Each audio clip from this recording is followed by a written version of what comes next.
Shalom, Haverim, Vehaverot, Laila Tov. Estamos aqui na nossa aula de número 33 e 34 do nosso Centro de Treinamento Acadêmico Yeshua HaMashiach Estudos Aprofundados, né? O caminho oculto do Mashiach, dos mundos superiores à redenção final. E hoje, antes da gente iniciar a aula, eu acho importante a gente comentar sobre alguns que a gente chamaria de top trends, né? Assuntos que estão muito importantes no judaísmo messiânico. A gente tem visto uma tendência que começou lá fora, né, na Europa, em alguns países da Alemanha, de alguns rabinos, roshim, e até pessoas do movimento judaico messiânico, que às vezes a interpretação cabalística ela pode superpor a questão da nossa interpretação, certo? Judaico-messiânica. Então, antes de mais nada, por que eu estou trazendo isso? Nós aqui abordamos temas muito profundos, trazemos uma Kabbalah muito profunda, mas vale lembrar uma coisa, de que todo ensinamento judaico que venha da ortodoxia rabínica, que venha da ortodoxia também cabalística, tudo deve ser filtrado sob a lente do Mashiach Yeshua, das palavras dele e também dos ensinos dos seus Talmudim na Brit Hadashah. Como já falamos, né, aqui em algumas ocasiões, os textos da Brit Hadashah são o grupo de documentos mais bem preservados da história da humanidade, os mais fidedignos. Eles são usados até entre os historiadores para fazer datações acuradas, precisas, sobre determinados eventos até não relacionados à Brit Hadashah. Então, os textos que estão ali, eles são fiéis. Eles não foram enxertados por um cristianismo posterior. Então, são palavras fidedignas dos seguidores de Yeshua. Então, isso nos traz um discernimento, né? Diante de tantos ensinos, de tantas fontes judaicas, em qual deles eu devo confiar primeiro, né? Então a gente estabelece um certo critério, né, de prioridades na hora que a gente for julgar tudo aquilo que a gente aprende.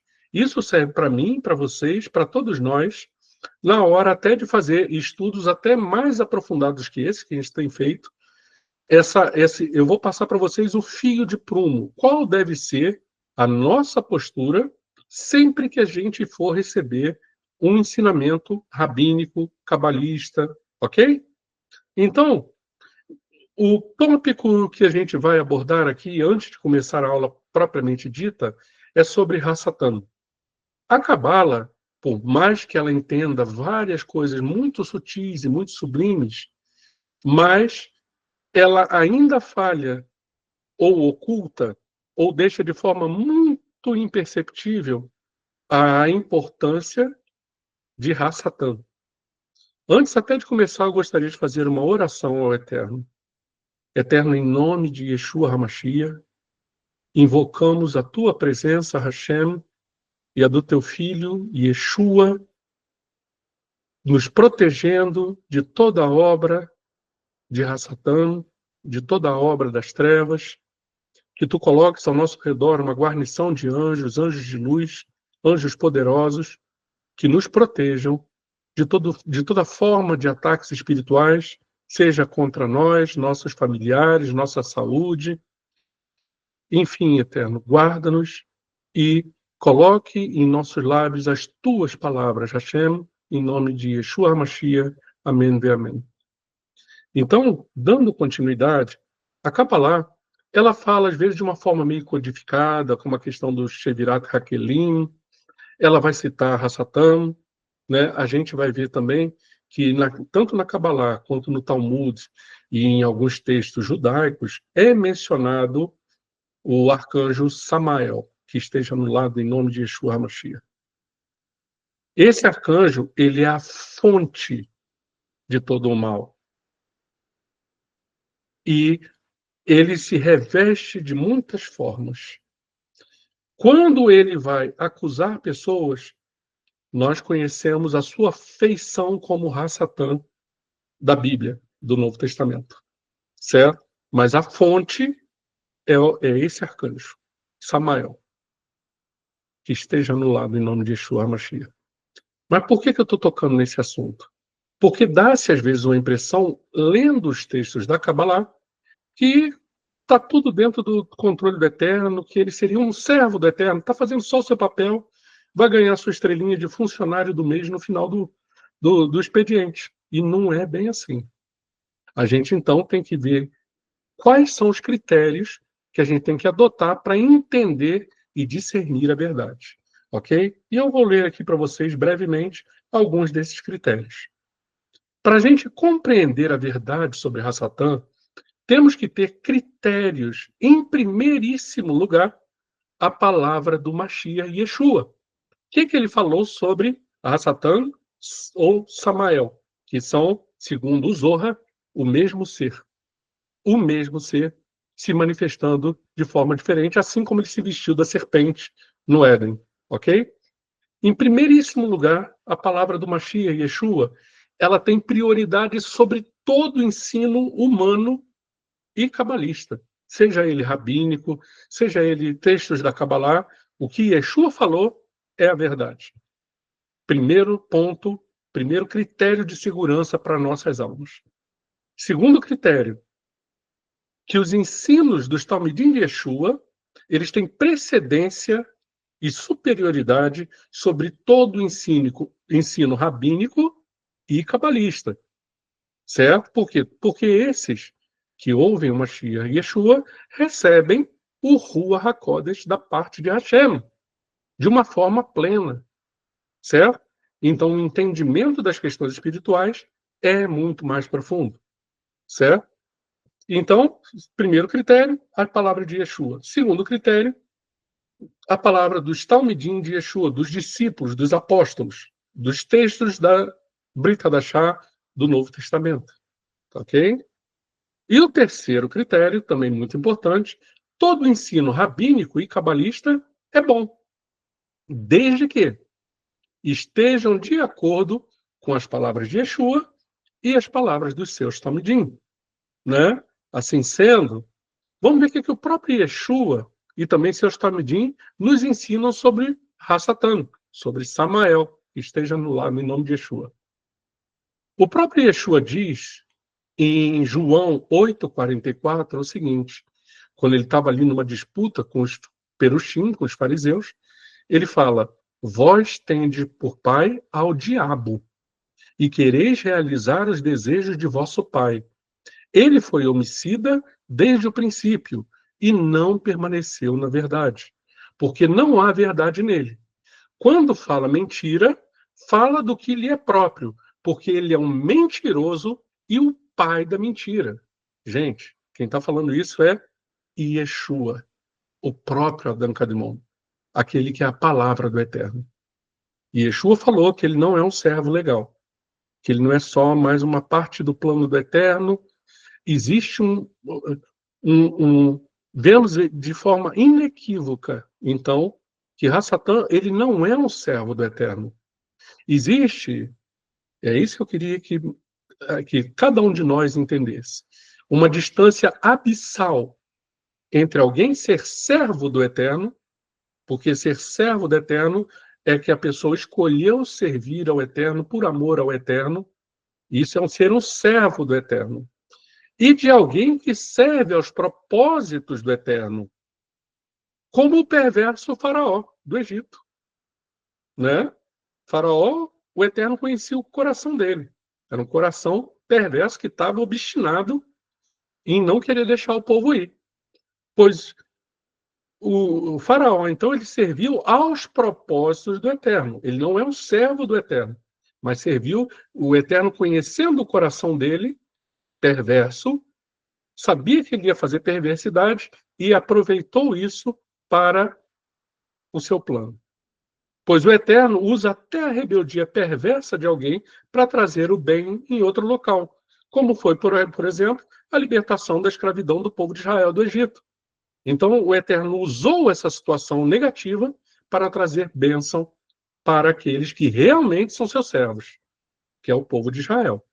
Então, percebem? Há essa diferença que é importante nós fazermos. Hassatã, ele é um anjo que se rebelou contra a instrução do Eterno, né? E por isso ele pecou, pois o pecado é a transgressão da instrução. Como é que é a instrução em hebraico? Torá. Se o Eterno falou para os anjos para reverenciarem o ser humano, que era a obra, a coroa de glória da sua criação, e os anjos se enciumaram, alguns anjos se enciumaram com isso, e decidiram não acatar essas ordens, eles transgrediram, eles pecaram. Então isso não é papel de um servo, entendeu? Isso é papel de um rebelde. Nota que o Eterno, ele não tem inimigo. Ele é soberano, ele é sobre todas as coisas. Hassatã é inimigo de cada um de nós. Ele quer nos destruir, não se engane. Ele não está só obedecendo um comando do Eterno que veio para mandar maldição e punição sobre nós. Hassatã quer, é por isso que o Rabino Shaul chama ele de o inimigo de nossas almas. Certo? Não lutamos contra a carne nem contra o sangue, mas contra principados e potestades nas regiões celestiais. Certo? Mas notem o que aconteceu. Olha o caminhar da coisa. Então, Hassatã, ele quer destruir a criação do Eterno, principalmente a coroa da sua criação, que é o ser humano. Por isso vemos tanto mal nesse mundo, que ele vai também influenciando pessoas que se rebelam como ele, e vai nutrindo o Yetzer Hará de cada pessoa, certo? Vejamos agora o que Yohanan, agora o segundo critério, né, que é o discípulo de Yeshua, um talmidim de Yeshua. Yohanan, emissário de Yeshua, um apóstolo de Yeshua, o mais amado por Yeshua, aquele que deitava no peito de Yeshua, o mais querido de todos os apóstolos. Olha o que ele nos ensinou em Apocalipse. E viu-se outro sinal no céu, eis que era um grande dragão vermelho, que tinha 7 cabeças e 10 chifres, e sobre as suas cabeças 7 diademas. E a sua cauda levou após si a terça parte das estrelas dos céus. Esse nome estrelas do céu é o outro nome usado para os anjos. Então, levou após si 1/3 dos anjos do céu na sua rebelião. E lançou-as sobre a terra.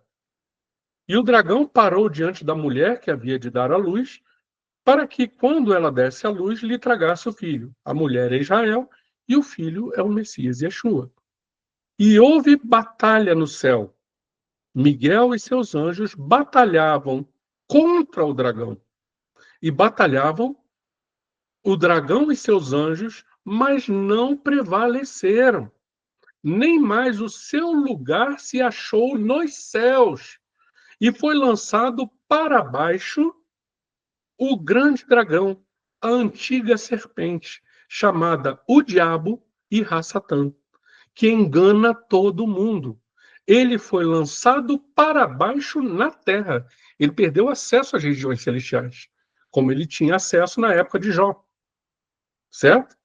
E os seus anjos foram lançados com ele. Apocalipse 12, 3, 4, 7 a 9. Então, aí depois tem uma outra passagem de Apocalipse, que é o verso 10.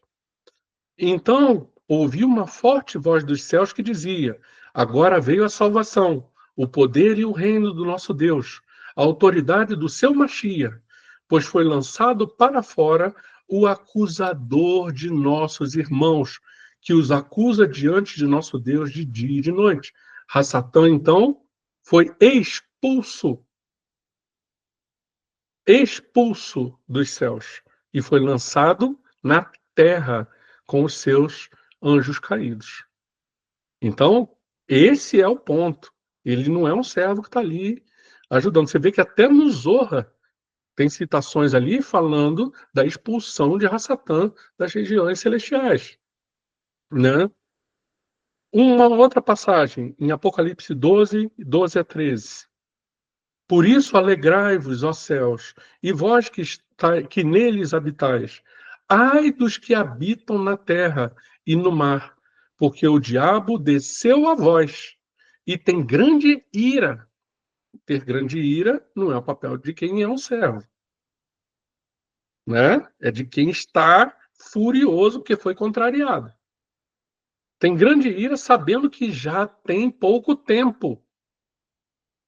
E, quando o dragão viu que fora lançado na terra, perseguiu a mulher, Israel, que dera à luz o filho homem, o Mashiach Yeshua, certo? E o próprio Yeshua testifica desse momento, dessa queda. E Yeshua, lá em Lucas 10, 18 e 19, ele vai falar o seguinte: E disse-lhes Yeshua: Eis que eu via Satanás como um raio cair do céu. Então, notem, ele foi expulso. Ele não serve a Hashem. Ele está banido das regiões celestiais. E ele e seus demônios operam aqui embaixo, no mundo de Asiá. Certo? Eis que vos dou poder para pisar em serpentes e escorpiões e sobre toda a força do inimigo, e nada vos fará dano algum. Amém. Beshem Yeshua HaMashiach. Satã e seus anjos, então, eles serão presos e ao final de 1000 anos, eles serão atormentados para sempre no lago de fogo. Isso não é um destino para um servo que está servindo tão bem ao seu Senhor, não é verdade? Então, só para ficar muito sólida para a gente, a visão judaica da Brit Hadashah, segundo Yeshua e os seus Talmidim, ok? E esse texto vai falar o seguinte: E vi descer do céu um anjo que tinha a chave do abismo e uma grande cadeia na sua mão, e prendeu o dragão, a antiga serpente, que é o diabo, Satanás. E amarrou-o por 1000 anos, e lançou-o no abismo, e ali o encerrou, e pôs selo sobre ele, para que não mais engane as nações, até que os 1000 anos se acabem. E depois é necessário que seja solto por um pouco de tempo. E acabando-se esses 1000 anos, Satanás será solto da sua prisão e sairá a enganar novamente as nações que estão sobre os 4 cantos do planeta Terra. Gog e Magog, para reunir essas nações em batalha, cujo número dessas pessoas que vão se unir com Satã para batalhar contra Yeshua e os seus, cujo número é como a areia do mar. E subiram sobre a largura da terra e cercaram o acampamento dos santos, ou seja, das pessoas que servem a Deus e ao seu Mashiach, e cercaram a cidade amada, e de Deus desceu fogo do céu e os devorou. E o diabo, que os enganava, foi lançado no lago de fogo e enxofre, onde estão a besta e o falso profeta. E de dia e de noite serão atormentados para todo o sempre. Apocalipse 20, de 1 a 3 e 7 a 10. Então, tudo isso é um destino muito diferente, gente, do que o Eterno daria a alguém que fosse o seu servo. Percebe? A Satã se perverteu por sua própria escolha, consciente, e rebelou contra a instrução do Eterno, e invejou a sua criação. E a partir de então, fez de tudo para destruir a cada um de nós e a criação do Eterno. Então, é muito importante, eu estou trazendo essa ressalva, porque eu recebi vários assim comentários de que estava vendo, começou isso na Europa, tá? E Estados Unidos e alguns influenciadores, né, que estavam comentando dentro do judaísmo messiânico que Hassatã não é tão mal assim, que faz parte do plano do Eterno, tá tudo legal, ele é só um servo. Cuidado, gente. Cada um de nós, eu falo por mim, eu tenho que ter cuidado. Entendeu? Especialmente em passar informações para vocês, né? Porque aqui a gente passa informações muito aprofundadas, que tem textos da Kabbalah, que tem textos da tradição judaica, mas fica para vocês, então, esse critério, ok? Primeiro as palavras de Yeshua. Yeshua disse que Satã é um ser real, não é só o nosso Yetzer Hará, né? Tem muitos rabinos dentro da ortodoxia que falam, não, o mal não existe, Satã não existe, existe só a nossa própria inclinação para o mal. É também um outro comentário judaico que a gente vê muito aí na internet. E não, Yeshua falou com todas as letras que ele existe, é um ser real, peca desde o princípio, e é mentiroso e o pai da mentira. Então não são atributos de alguém que é um bom servo. Então fica essa ressalva para cada um de nós vigiar, tendo esse critério, essa âncora da salvação de Yeshua na sua alma, de que primeiro as palavras de Yeshua. Está com dúvida em algum texto, alguma instrução? Vê se elas concordam com o que Yeshua falou. Depois, com o que os discípulos de Yeshua falaram. Se concordar, ótimo. Então, um texto maravilhoso. Vamos nos para o banquete do conhecimento, né? Aprender cada vez mais, certo? Então, Baruch Hashem, esse era o comunicado que eu tinha que passar adiante, né, em nome de Yeshua aqui também. Então, vamos propriamente agora para a aula, né? Na aula 33 dessa aula de hoje, nós vamos ver a alma do Mashiach como expiação universal, né? Nefesh Tahor, ou seja, uma alma pura, por Nefesh culpada, ou seja, pela alma culpada. Essa troca sagrada. Olha o trabalho que o Mashiach teve que se dar para nos limpar da impurificação causada por esse próprio Hassatan, lá no Éden, né? Então, é muito profundo. É lógico que, novamente, voltando àquele ponto, uma coisa é ser servo do Eterno, a gente é servo de quem a gente ama servir. Aí nós somos um servo. Mas se a gente está contrariado por aquela pessoa, a gente não é um servo. Mas as nossas ações servem ao propósito daquele que é todo-poderoso e onisciente. Como aconteceu com Judas Iscariotes. Judas tinha outras intenções no coração, queria um dinheirinho, via Yeshua só como um Messias guerreiro. Como Yeshua não atendeu às expectativas dele, Judas, ele vendeu Yeshua por 30 moedas de prata. O Eterno usou esse. Isso significa que Judas era um servo do Eterno? Não. Mas o Eterno usou a sua má inclinação para fazer cumprir uma profecia de que Yeshua tinha que ser morto. Percebem a diferença? Eu acho que esse é todo o ponto. Continuando. Na economia espiritual revelada pela Torá e aprofundada pela tradição rabínica e cabalística, não há redenção sem a substituição. Não há reconciliação entre o céu e a terra, sem que uma nefesh, uma alma pura, se ofereça no lugar de muitas nefashot, de muitas almas contaminadas. Essa é a lógica divina por trás dos korbanot, dos sacrifícios. Mas também o fundamento do papel do Mashiach, ok? Ser a alma justa e inocente que se oferece voluntariamente para assumir, curar e expiar os males da coletividade, certo? Então, olha, isso é o papel de um servo, o que Yeshua fez.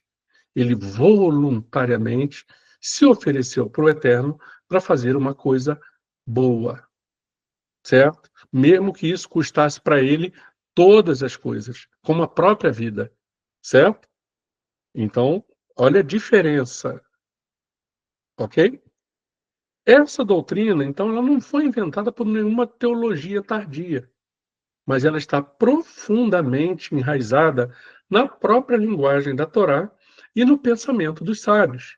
A alma do Mashiach, a Nefesh HaMashiach, ela é vista como um canal mais elevado de expiação, porque não carrega impureza nenhuma, não tem nenhuma casca de impureza. Então é um canal pleno, né, para trazer a luz do Eterno para cada um de nós aqui, dessas centelhas, dessas nitzonot, que foram espalhadas nos planos inferiores. O seu sofrimento e morte não são um castigo pessoal, mas um instrumento cósmico desse tikkun, desse reparo. Então, a Torá, ela já apresenta a ideia de que o sangue representa a alma, né? Por quê? Porque a parte sólida, digamos assim, da alma, ela é o próprio sangue, certo? E que a alma pode ser usada, então, para fazer expiação, vida por vida, da alma de alguém pela alma de outra pessoa culpada. Mas esse alguém tem que estar limpo para ser agradável ao Eterno, esse sacrifício. E aí a justiça se faz, né? Olha o que diz a Torá sobre isso. Pois a alma da carne está no sangue, e eu o dei a vocês sobre o altar para fazer expiação por suas almas, pois é o sangue que faz expiação pela alma. Levítico 17:11. Então notem, gente, esse versículo da Torá, ele não foi abolido, né?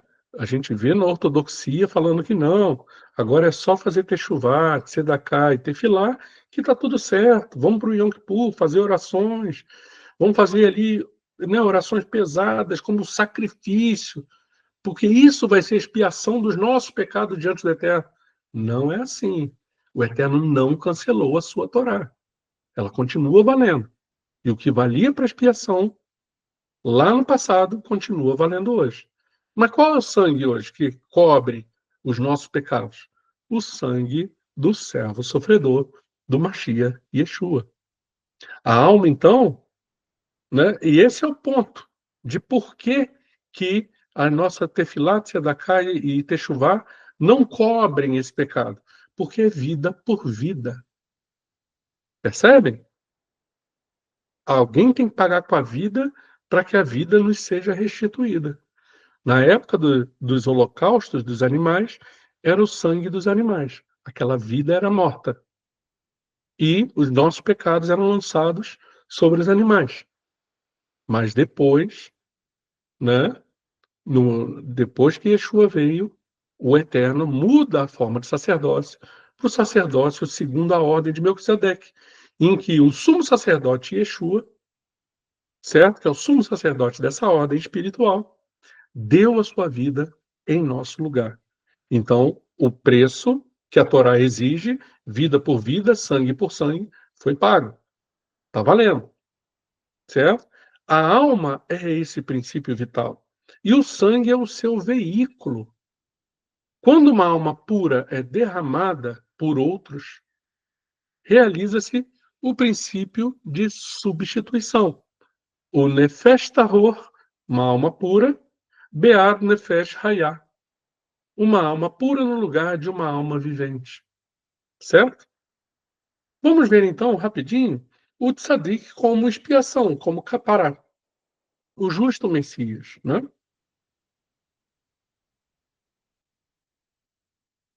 Essa ideia, ela é ainda mais clara nos escritos talmúdicos e midráshicos sobre os tzadikim. No Talmud Bavli, encontramos o seguinte: Tzadikim mitatan mechaperet kapará al-hador. A morte dos justos expia pelos pecados da geração. Então, isso está no tratado Moed Katan 28a, né, mostrando claramente que sim, a alma do justo tem um papel semelhante ao sacrifício dos animais. Um justo, não um justo que seja coagido a morrer por alguém, mas aquele que voluntariamente se oferece para morrer no lugar dos outros. Esse sacrifício é aceito pelo Eterno, como uma substituição vicária, né? Vamos lá. Isso não significa que os tzadikim são punidos pelos pecados alheios, mas sim que, por estarem ligados misticamente ao coletivo, né, suas aflições têm um efeito purificador. O Mashiach, como o mais elevado de todos os justos, e por ser ele mesmo a parte mais alta da nossa própria Yeridá, que é a parte mais alta da nossa alma, e cada um de nós, cada uma das nossas almas, é uma centelha da alma do próprio Mashiach. Então, quando ele oferece a vida dele, mais ainda o Eterno se agrada desse sacrifício e recebe né, de bom grado o sacrifício que o Messias fez em nosso lugar. E por isso ele é o canal mais puro de todos de capará. Ok? Então, olha o que o Midrash vai reforçar aqui. Não há geração que não tenha expiação por meio de um único justo. Então, existem os tzadikim, né, que vão fazer a expiação Hador, ou seja, por aquela geração, ou por um grupo de pessoas, né, que o Eterno até permite, mas aquele para fazer expiação da humanidade e elevá-la aos mundos superiores, só alguém cuja alma tem origem nos mundos superiores. Todos nós somos humanos e habitamos no mundo de Asiá. Somos desse plano mais distante da luz do Or En Sof, né? Estamos aqui embaixo. Todas as expiações feitas pelos justos aqui, certo? Ela reverte-se em alguma bênção para os impuros também daqui. Por exemplo, um exemplo clássico disso, todos nós observamos, foi que muitos justos morreram, por exemplo, no Holocausto. Muitos justos do povo judeu foram mortos de forma inocente. Eles não precisavam passar por aquilo. Mas aquele sangue deles derramado clamou diante do Eterno por justiça. E o Eterno, então, trouxe uma bênção. Qual foi a bênção para o povo de Israel? A construção do Estado de Israel, novamente, como país, depois de 2000 anos no exílio. Percebe? Então, aí foi um exemplo clássico, né, de que o sangue dos justos expia. Trouxe o perdão do Eterno pelas situações que poderiam estar erradas com o povo de Israel, e o Eterno, então, abençoa o povo de Israel novamente e o traz de volta, depois de 2000 anos, para a sua própria terra. E agora que Israel voltou, cumprindo-se as profecias, de lá nunca mais vai sair. Agora é só a chegada do reino messiânico, vai se instalar lá, e dali o Messias vai reinar sobre toda a terra. Percebe? Então, o cumprimento até dessa profecia dependeu de sacrifício de justos dentre o povo de Israel. Então, é isso que ele está falando aqui. Não há geração que não tenha expiação por meio de um único justo. Então, nós temos aqui dois tipos de expiação. Dos justos humanos normais, que trazem bênçãos sobre situações do nosso mundo de Asiá apenas, mas há também a expiação do Hamashia, do Messias, daquele que é o Adam Kadmon, aquele que existe antes do mundo ser criado, que veio aqui, se fez carne, e por ter uma alma que é mais elevada do que o mundo de Asiá, e cuja vida nele mesmo é eterna, porque está livre do tempo, porque o tempo só existe aqui embaixo no mundo de Asiá. Então, para todos aqueles que nele creram, que receberam o seu testemunho, há também um crédito de justiça extra, porque já que a justiça do Eterno foi satisfeita com vida por vida, e Yeshua morrendo no nosso lugar, sangue por sangue, então a outra parte da justiça do Eterno também tem que ser satisfeita, que é, já que na vida de Yeshua era superior à nossa, e ele habitava em eternidade, esse crédito de justiça passa para aqueles que foram comprados pelo seu sangue, certo? E com isso ele nos dá vida eterna. Percebem? É assim que acontece o mecanismo da vida eterna. Porque a alma do Mashiach, justamente, não é só de um mero profeta ou de um mero rabino que andou em Israel. É de alguém muito maior do que o próprio universo que andou aqui na Terra. Certo? Por isso ele nos concede a vida eterna. Então, gente, essa é a alma do Mashiach, o Tzadik Erhad, que se torna oferenda Erhad, único, né? O único Tzadik, que se torna oferenda voluntária, como um cordeiro do Êxodo, como o bode expiatório do Yom Kippur e como o servo sofredor de Isaías 53, né? Então essa alma do Mashiach, ela carrega a cura. O Zohar, ele vai enfatizar esse princípio em uma passagem fundamental. Ele vai falar o seguinte: o Mashiach carrega as enfermidades e os pecados da geração. Sua alma habita dentro do jugo. Ele não geme, senão em seu próprio coração, para que aquele povo, aquela geração inteira e a humanidade seja expiada. O sofrimento do Mashiach é silencioso, interior, oculto, mas ele é um canal de cura, reparação, porque a sua alma está conectada ao trono divino, como ensina o Midrash Pesikta Rabat, no seu capítulo 36. E ali diz o seguinte: e quando o santo, bendito seja, mostra ao Mashiach o livro das iniquidades, imediatamente seus membros estremecem, e ele diz: Senhor do universo, que isso recaia sobre mim. Então ele viu o que haveria de consequência do pecado para a humanidade e para o povo de Israel, e ele voluntariamente se oferece para que os pecados de todas essas pessoas caíssem sobre ele. Percebe? Isso é tradição judaica, é um midrash. Não veio de algum escrito do Novo Testamento ou de cristãos. É um ensino totalmente judaico aqui. Então, o Mashiach assume com amor o peso da geração.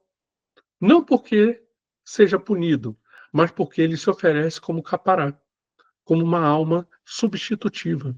Porque sua alma é puríssima, livre de qualquer ego ou mácula. E o valor do sangue desse justo, né, já é uma ideia já reconhecida. O Midrash também ele vai falar o seguinte, né? O sangue dos justos é considerado mais precioso do que o sangue dos sacrifícios.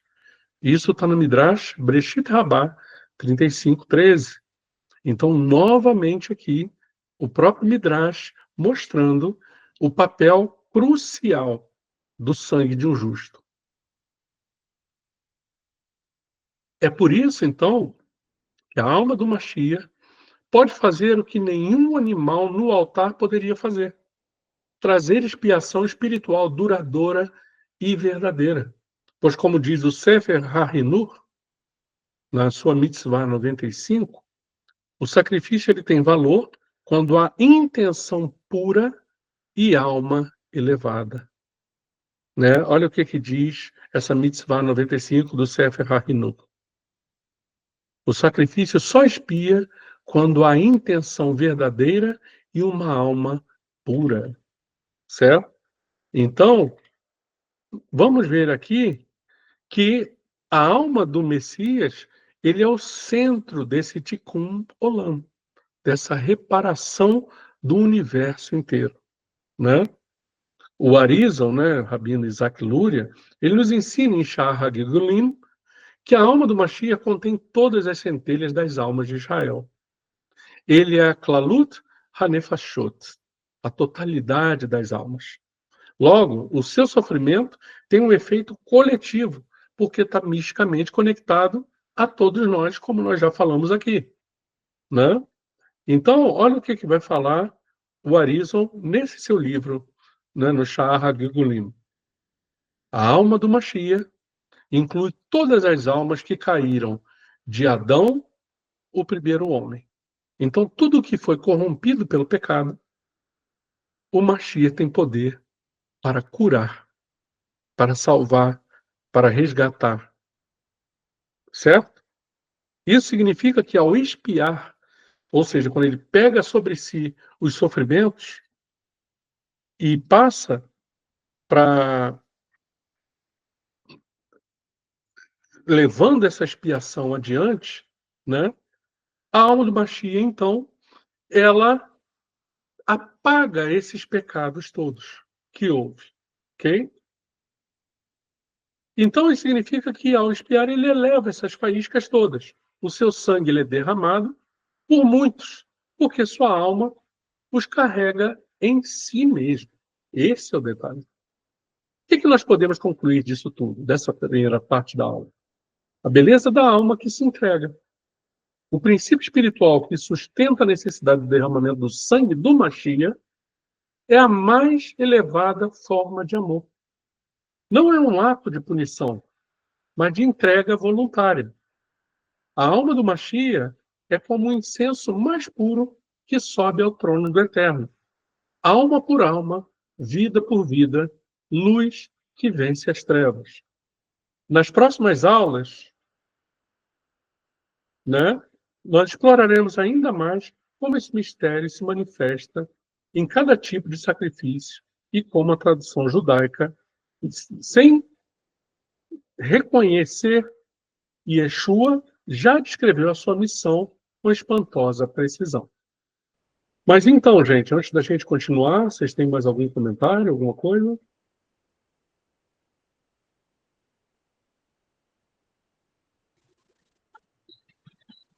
Boré, fiquei com dúvida um pouquinho na questão que você explicou anteriormente, mas como Sim. não está relacionada à aula, depois eu lhe chamo no privado. Tá ok, tranquilo.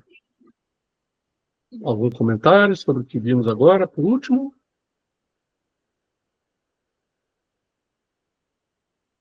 Então eu vou dar continuidade, tá, gente? Vamos lá.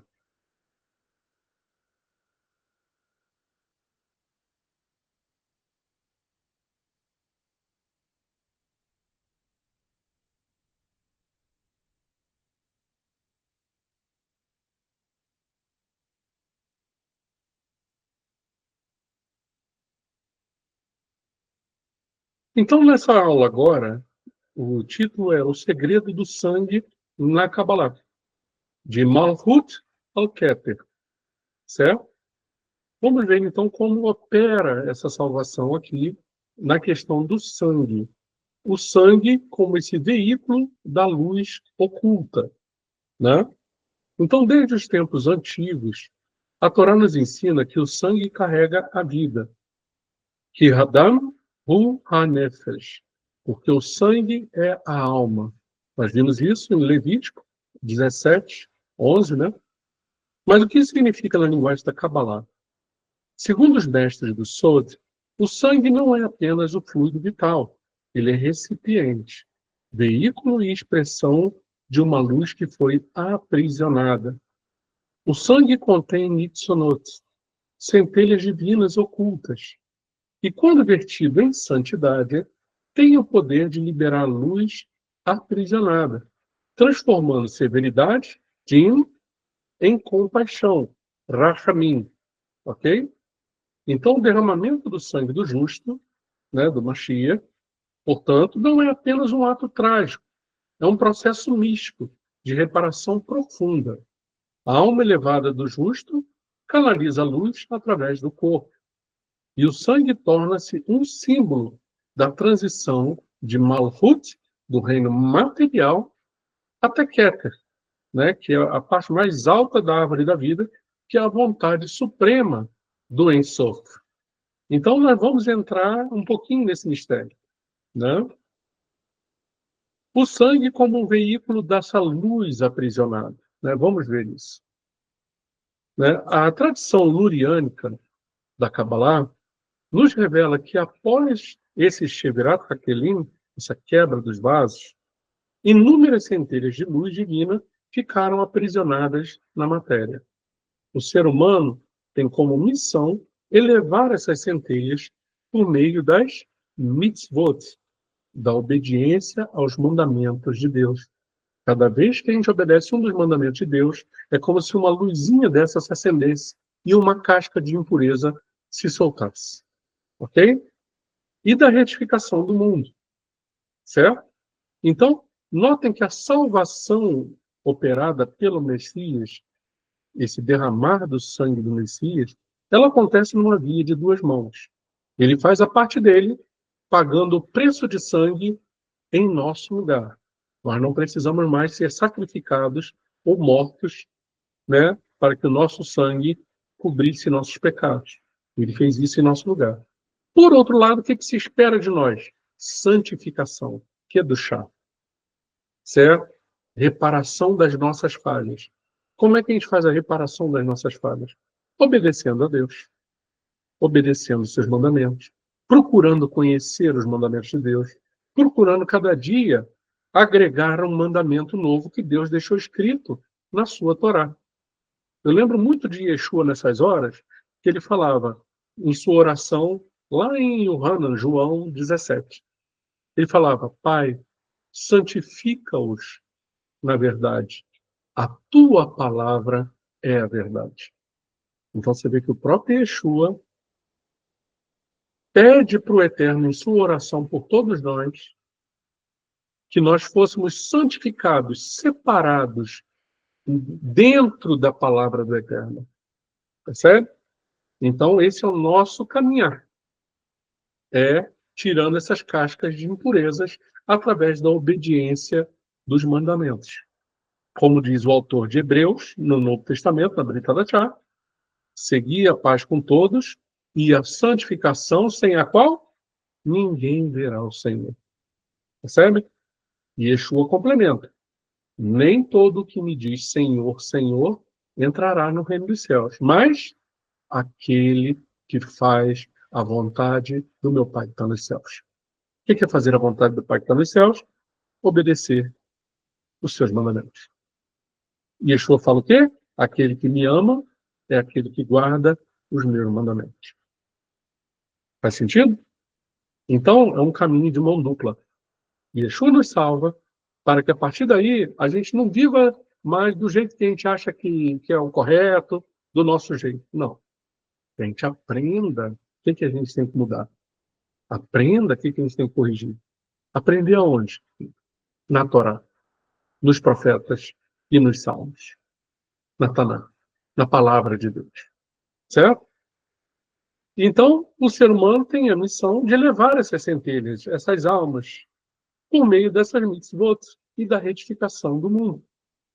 O sangue, símbolo máximo da vida, é também recipiente dessas luzes ocultas. O Zohar vai afirmar o seguinte: e o sangue do justo é sagrado, pois dele saem centelhas de santidade. Zohar, volume 3, 218a. Isso revela que o sangue do justo não é simplesmente parte da sua carne, mas sim portador de nitzonot, das fagulhas, dessas centelhas do sagrado que estão em busca do retorno. Quando derramado por causas celestes, esse sangue realiza uma elevação mística dessas centelhas caídas. E o que significa, então, que o din, o juízo, se transforma em rachamim, em misericórdia, né? O mundo está, então, equilibrado entre duas forças: din, julgamento, e rachamim, misericórdia. O sangue que representa Gevurah, severidade, força e julgamento, pode ser usado para gerar justiça retributiva. Porém, quando o sangue é derramado por amor, como nos sacrifícios, né, dos justos, ou no caso desse justo, né, do tzadik, que sofre para elevar ao seu povo, à sua geração, ocorre uma inversão. O que era para ser julgamento se transmuta em misericórdia. Percebe?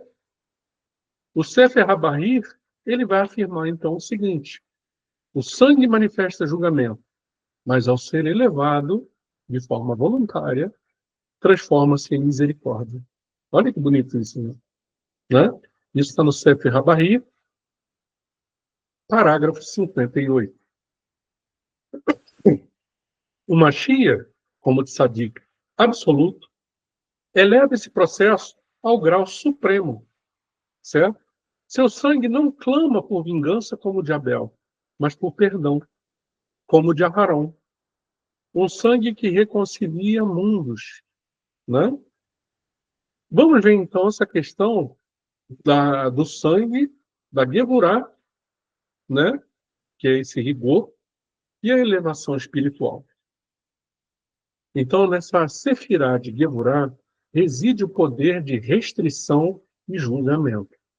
O sangue está simbolicamente ligado a essa Sefirá, porque ele é quente, impetuoso e flui com força. No entanto, quando canalizado corretamente, como no serviço do templo ou no sacrifício do Messias, ele ascende ao mundo divinar, ele sobe, ele é elevado, onde os julgamentos são suavizados pela compreensão divina. Certo? O Tikunei Zohar, ele vai nos ensinar o seguinte: o sangue dos justos corrige as forças de Gevurah. Tikunei Zohar está no Tikkun 21, 58b.